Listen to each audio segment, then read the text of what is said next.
Do you believe in miracles? What about second chances? Matthew Charles certainly does.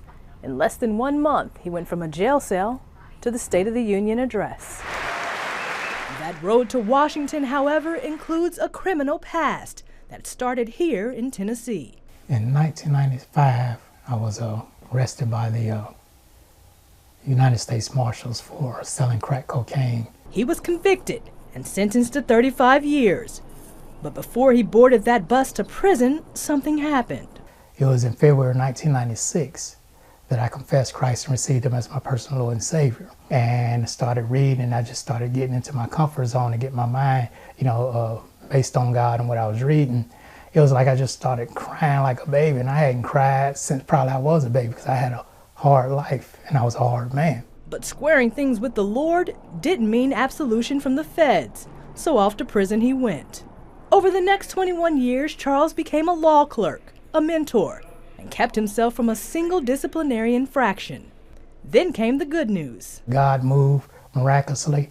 It was in 2016 when U.S. Judge Kevin Sharp granted my reduction of sentence. And just like that, he was headed home. Charles enjoyed his newfound freedom. He ate at his favorite restaurants, found a church home, and even started volunteering at a pantry, enjoying all life had to offer as a free man. But it wouldn't last.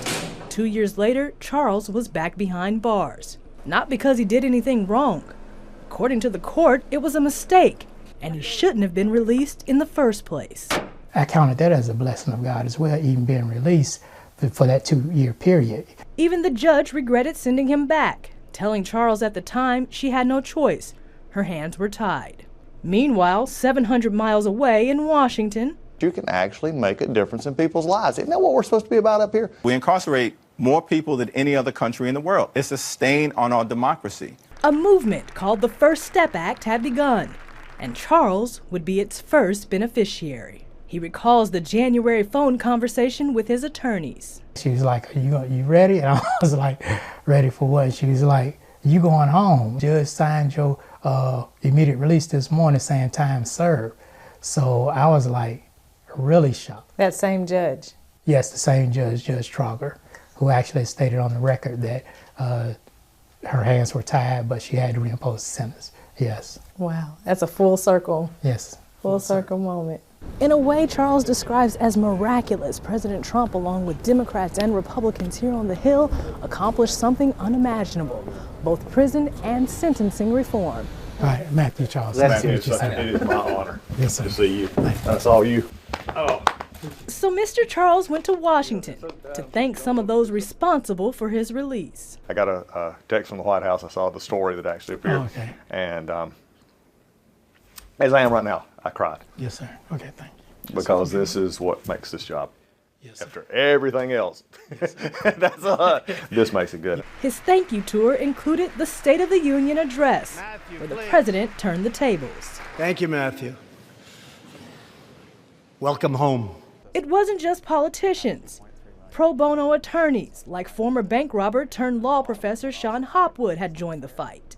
Reform groups also worked feverishly behind the scenes. We know the faces and the names of the people who are affected by these laws, and we're really glad that lawmakers are getting the chance to see them too. That's because Charles's story is a familiar one, especially when it comes to communities of color. Under old laws, someone convicted of selling 5 grams of crack cocaine faced a mandatory 5 years. It would take 500 grams of powder cocaine for the same conviction. The Fair Sentencing Act of 2010 reduced the disparity, and the First Step Act made it retroactive.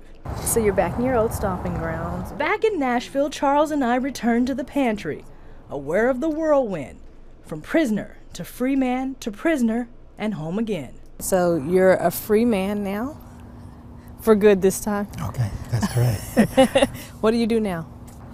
Well, I'm just taking it day by day, looking forward to see what doors of opportunity avail themselves for me.